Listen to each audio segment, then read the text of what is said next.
तो इस वीडियो में हम देखने वाले हैं न्यूमेरिकल्स को केमिकल काइनेटिक्स के। फर्स्ट क्वेश्चन कहता है कि determine the order of reaction. Order of reaction determine करना है जबकि रेट लॉ हमें दे रखा है। Rate law R is equal to K A concentration की पावर 5/2 और बी कंसनट्रेशन की पावर 3/2 दे रखा है। हमको ऑर्डर ऑफ रिएक्शन निकालना है। हमको पता है कि अगर रेट के ए कंसनट्रेशन की power x and B concentration की पावर y है, तब जो रेट होगा ऑर्डर ऑफ रिएक्शन होगा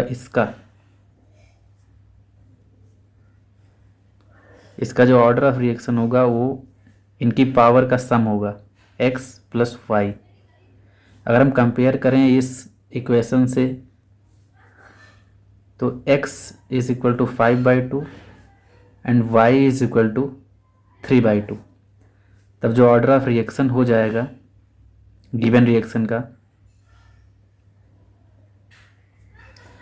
is x plus Y means 5/2 plus 3/2 जो कि हो जाएगा 8/2। कैलकुलेट करेंगे तो आ जाएगा 4। मतलब जो ऑर्डर ऑफ रिएक्शन होगा उस गिवन रिएक्शन का वो 4 हो जाएगा। तो इस क्वेश्चन में हमको ऑर्डर ऑफ रिएक्शन निकालना था जबकि रेट लॉ दे रखा था।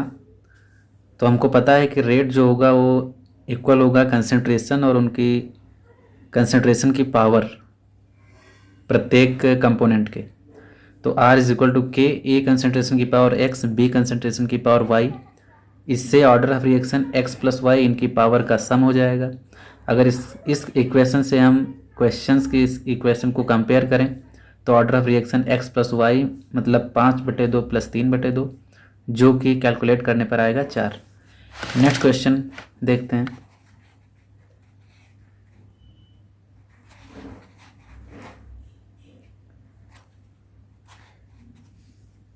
नेक्स्ट क्वेश्चन कहता है कि अगर डिकम्पोजिशन हो रहा है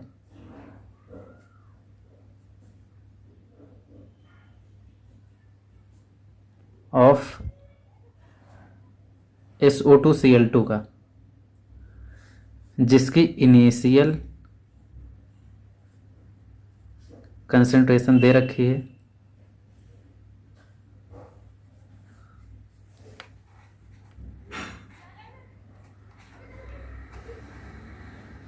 0.8420 मोल पर लीटर और फाइनल कंसंट्रेशन दे रखी है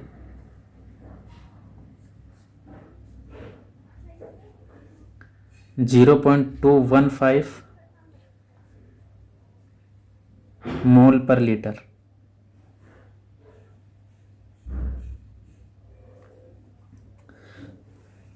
कितने घंटे बाद? टाइम दे रखा है, टाइम इंटरवल 2 आवर्स। हमको डिकम्पोजिशन हो रहा है SO2Cl2 का, इनिशियल कंसंट्रेशन दे रखा है, फाइनल कंसंट्रेशन दे रखा है। इनिशियल से फाइनल तक पहुंचने में कितना टाइम लगा? 2 घंटे का। हमको निकालना है एवरेज रेट ऑफ रिएक्शन, मतलब रेट ऑफ रिएक्शन निकालना है। रेट ऑफ रिएक्शन निकालना है, रेट ऑफ रिएक्शन निकालना है इसका। तो हमको पता है कि इनिशियल कंसंट्रेशन है, फिर एक टाइम इंटरवल के बाद फाइनल कंसंट्रेशन है। तो जो रेट ऑफ रिएक्शन होगी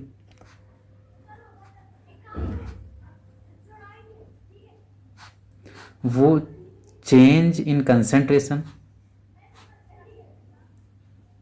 वो क्या होगा जाएगी? Change in concentration by time interval,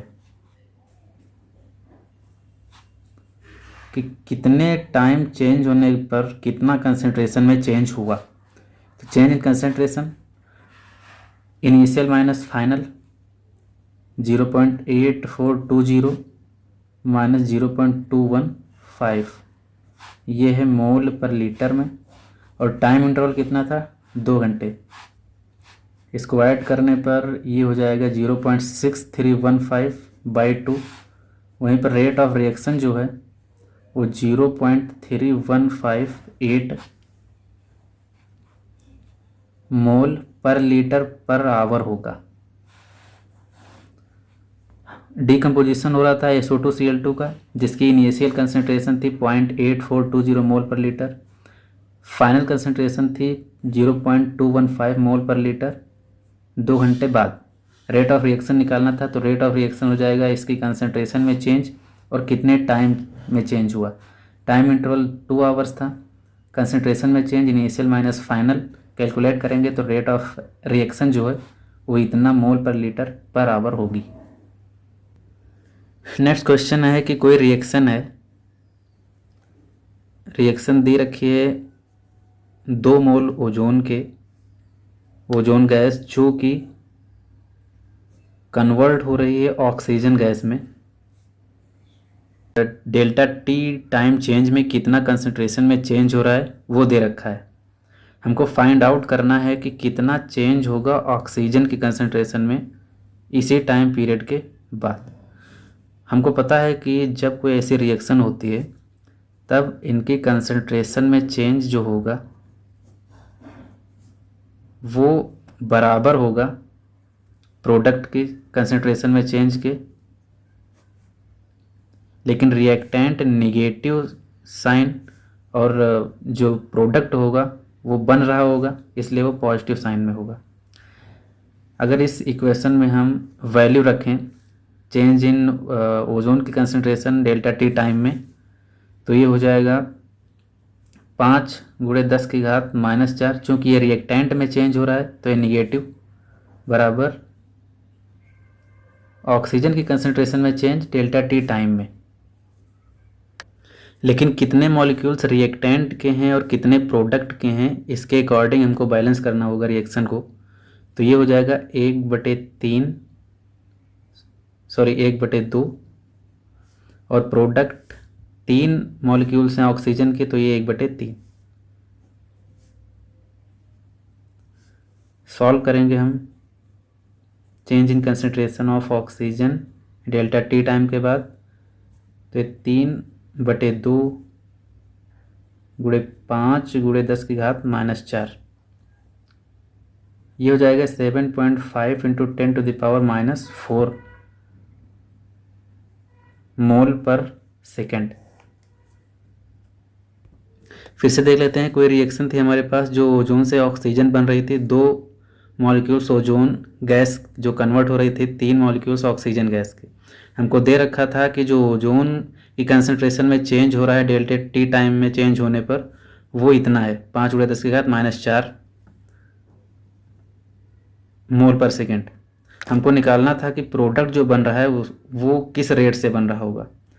तो जब ऐसे कोई रिएक्शन होती है तो हमको पता है कि उसके मॉलिक्यूल्स के अकॉर्डिंग जो चेंज इन रिएक्टेंट हैं वो उसी टाइम में प्रोडक्ट की कंसंट्रेशन में चेंज के बराबर होगा।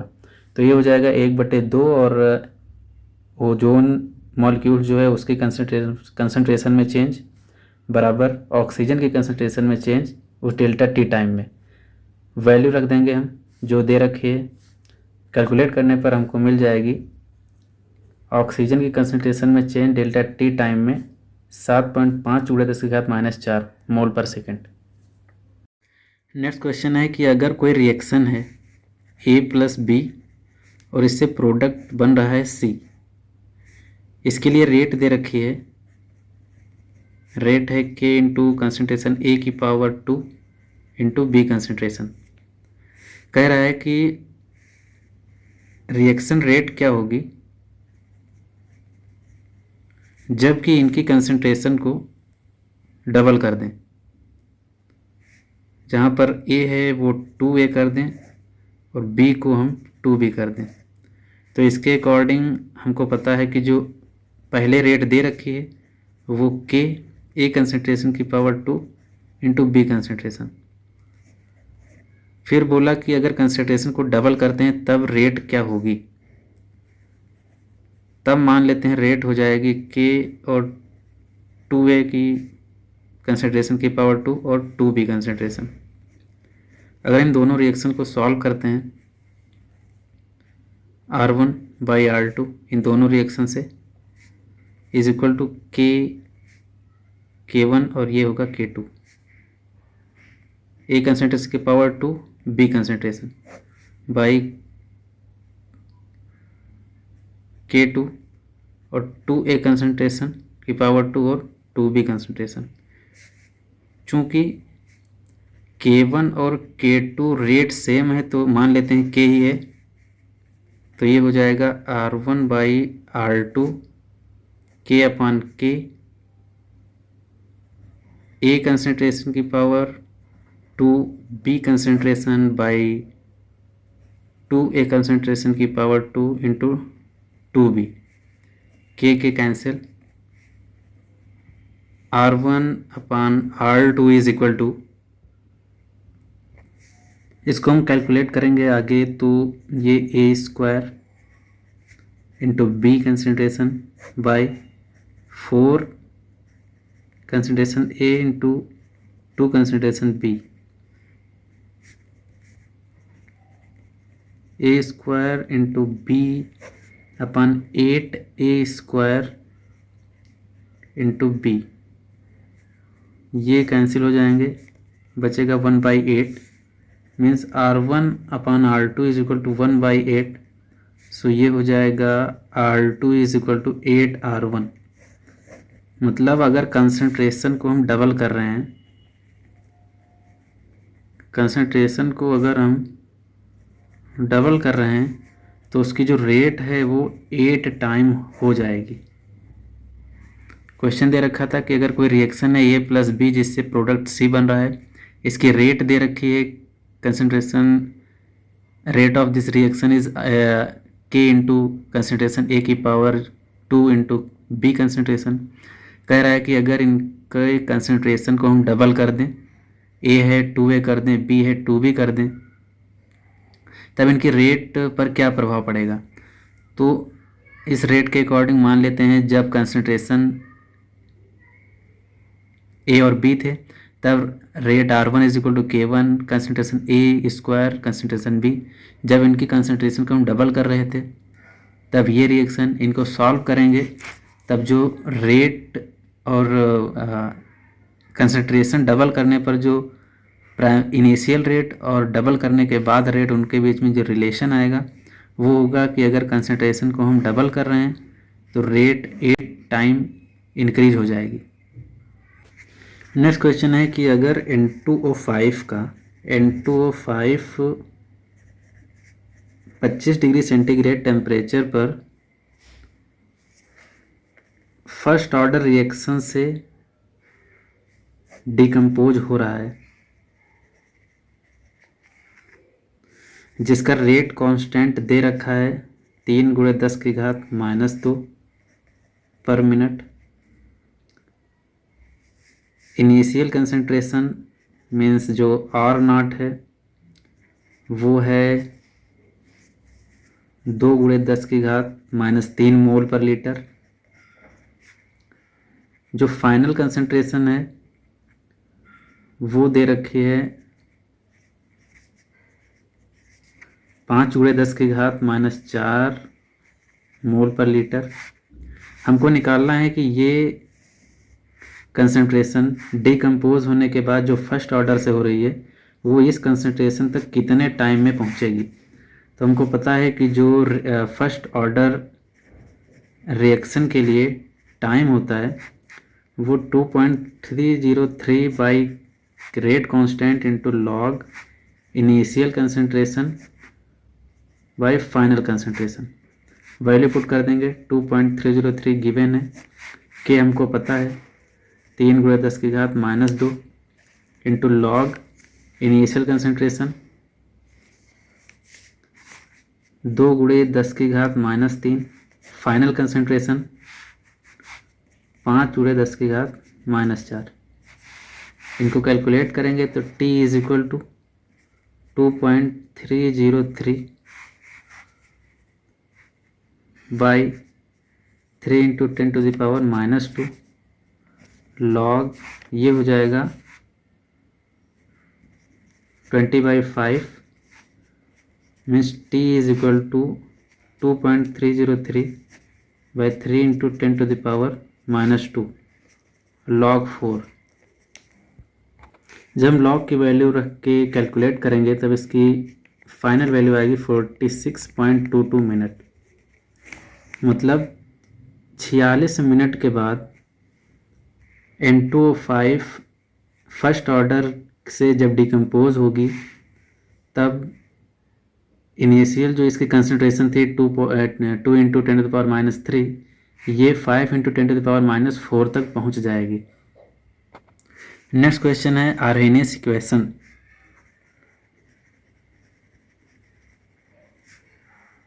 आर्हेनियस इक्वेशन क्या है?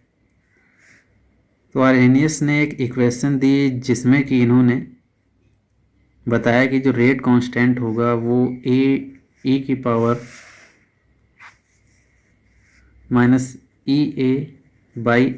होगा,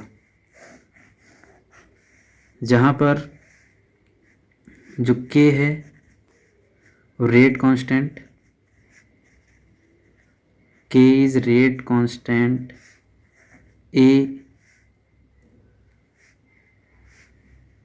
T R और E इज एक्टिवेशन एनर्जी,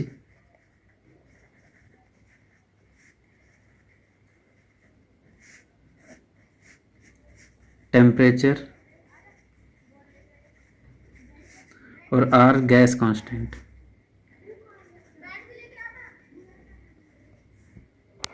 तो हमने आर्हेनियस इक्वेशन देखी जो कहता है कि जो रेट कांस्टेंट होगा k is equal to e⁻⁻ जहाँ E activation energy, T temperature है, R गैस कांस्टेंट है और K रेट कांस्टेंट है। इसी के बेस पर एक क्वेश्चन है कि if the activation energy of reaction is zero, मतलब एक्टिवेशन एनर्जी जो है उसकी वैल्यू है जीरो, तब भी क्या रेट ऑफ रिएक्शन टेम्परेचर पर डिपेंड करेगी?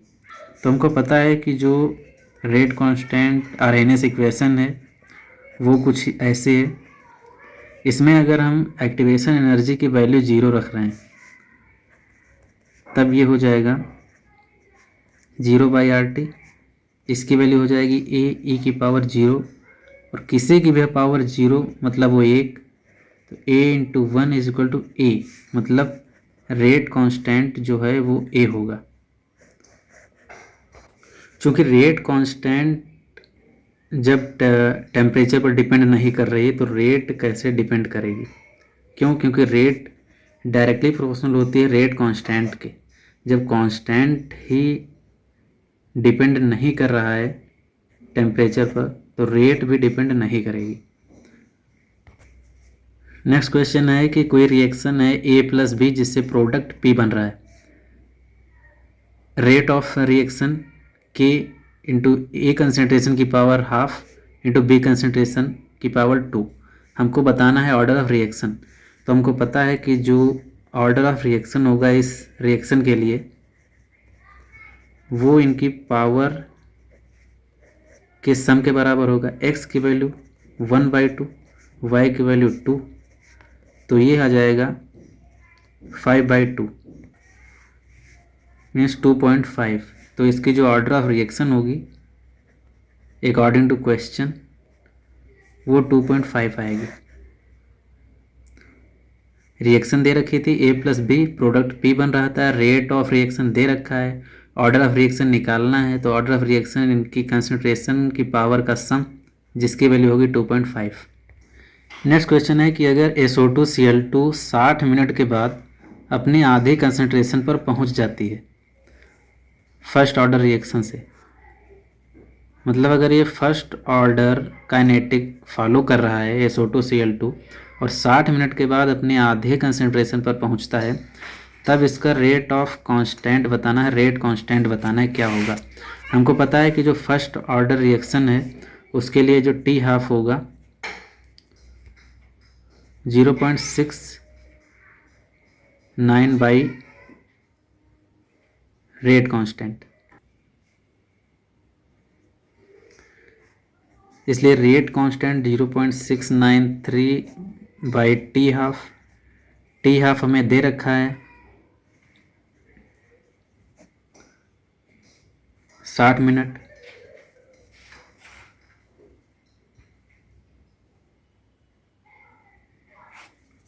इसको कैलकुलेट करेंगे 0.01155, जिसकी वैल्यू आएगी 1.155 पर मिनट।